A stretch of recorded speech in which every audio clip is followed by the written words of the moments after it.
Alright guys, so today's video is going to be a little noisy because we're working in my front yard, but I just had a large area tilled up where I had a wildflower patch last year and am working on creating a large natural living border of shrubs and pollinator attracting perennials and annuals and things like that to try to give us some more privacy and also have a prettier view than the one we currently have. So eventually I will have lots of things like, you know, large 9-barks and even dwarf fruit trees, rows of Sharons, hollyberries. I've already got a big row of peonies that I just transplanted this early spring from my back perennial bed because I got tired of weeding an entire bed just for 2 weeks of blooms.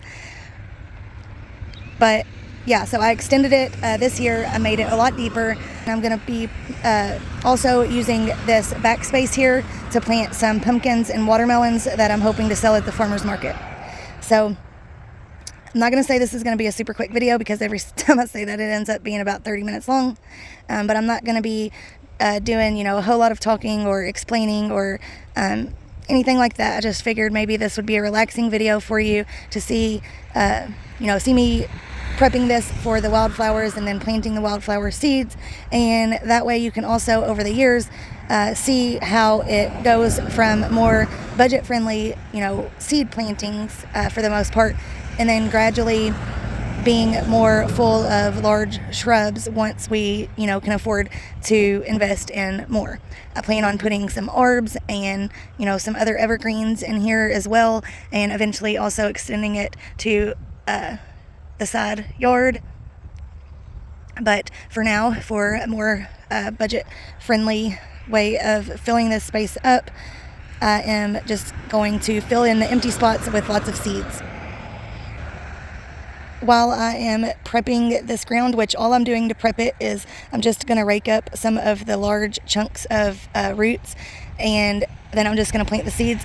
It's the same thing I did last year, and I will throw some pictures up while I am doing this to show you a little bit of that last year of my family and I planting this and prepping it last year, and some pictures of what it looked like after it was all, growing and blooming. It was full of zinnias and marigolds and cosmos and sunflowers and, your usual pollinator, wildflower type plants, easy to grow from seed plants, but also a lot of other things like echinacеas and wildflowers that I just can't think of off the top of my head right now.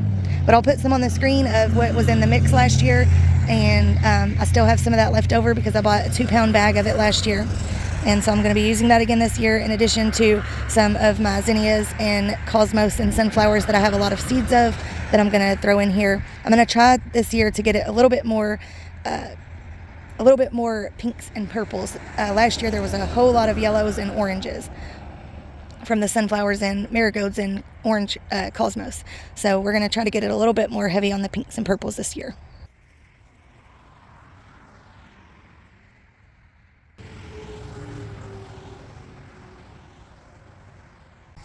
Alright, so it's getting really windy. It is supposed to rain in a couple of hours, so I'm going to try to show you really quickly some of the things that I'm going to be planting today, and then we will start getting out these grassy roots and stuff.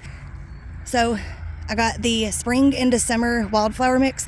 Last year I tried to link this and I couldn't find it, but I just checked and it is there again, so I will link this. I'm not affiliated with them or anything. I don't get any kickback. That will just be a link just so you can buy it if you want to. I bought 2 pounds last year and I only used maybe 2/3 of a pound. I still have that pound bag and then about 1/3 of a pound left, and you can see all of the different seeds. I can see marigolds, sunflowers, calendula, all types of beautiful, wonderful pollinator attracting flowers. And then I've also got some poppies. I've never successfully grown poppies I haven't tried very long, but last couple years. And I always try to seed start these inside, so I'm going to try to just throw them on the ground and keep them moist until they germinate, because that's supposedly the best way. I've got pink peony, which is a beautiful, large, double, ruffly, peony looking flower. I've got black swan poppy. I've got white linen California poppy. This one's a single. I think this one's also edible. It doesn't say. I've got some Goldilocks Rudbeckia that I saved seeds from last year that are germinating really good for me. When I started them in the house, they did really good. I've got some more echinacea that I saved seeds. And then I also bought from So True Seed, I got echinacea and goldenrod. I was really wanting to grow some goldenrod this year, so I just picked up this kind of to make the shipping worth it, because I don't really like buying just like one seed packet or even just two, but I really didn't need anything else.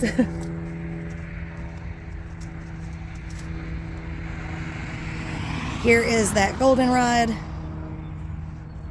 These are some dahlias, and you may have seen those big container, or you can still see them. Those are all dahlias, zinnias, celosia, and basil seeds that I saved from last year.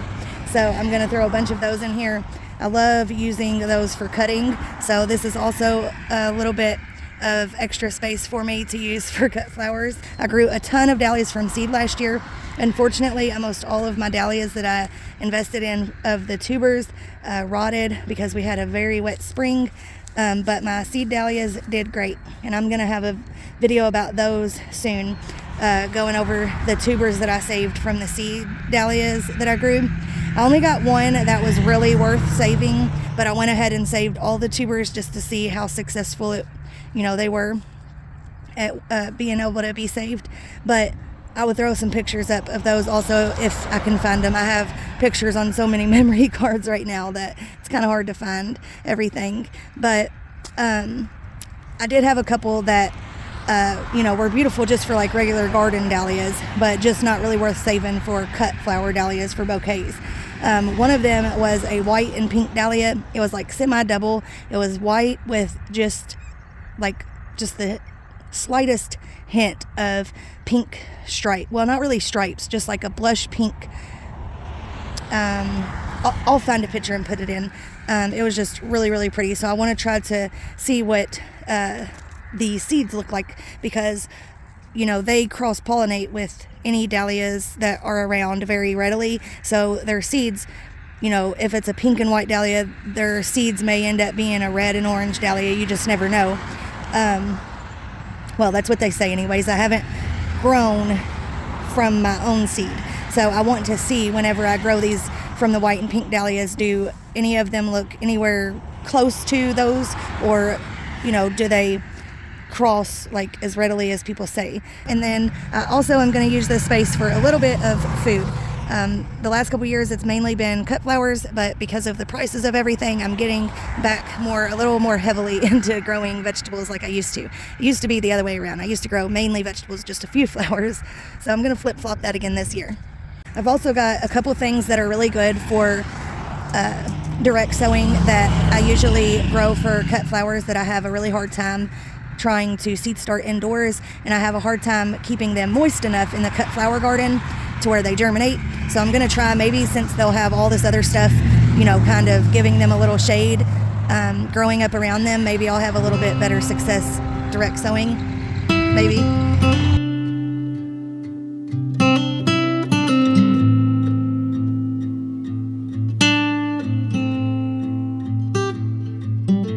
So like I said, I'm really not going to be doing a whole lot to prep this area, but I am going to try to get as many of these chunks of roots out as possible.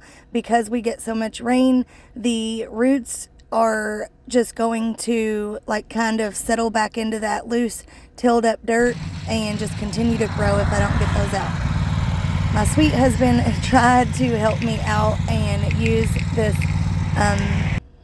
something that he got from a friend to get all the roots up, but it just didn't really work out as planned. So we continued to rake, and then my son came out here and helped me spread a ton of the seeds, which I was super thankful for him to be able to come out and help me do this on this day. It's very important once you till an area like this, especially if it had weeds and grass growing, that you plant the seeds as soon as possible, because if not, then the roots and grass have a chance to quickly regrow. But if you have seeds that you plant very quickly and then they begin to grow and shade out the soil, then those weeds and grass don't have a chance to come up and thrive. But that's going to be it for this video, guys. Thank you so much for watching. If you enjoyed it, please give me a thumbs up, and I will talk to you in the next one.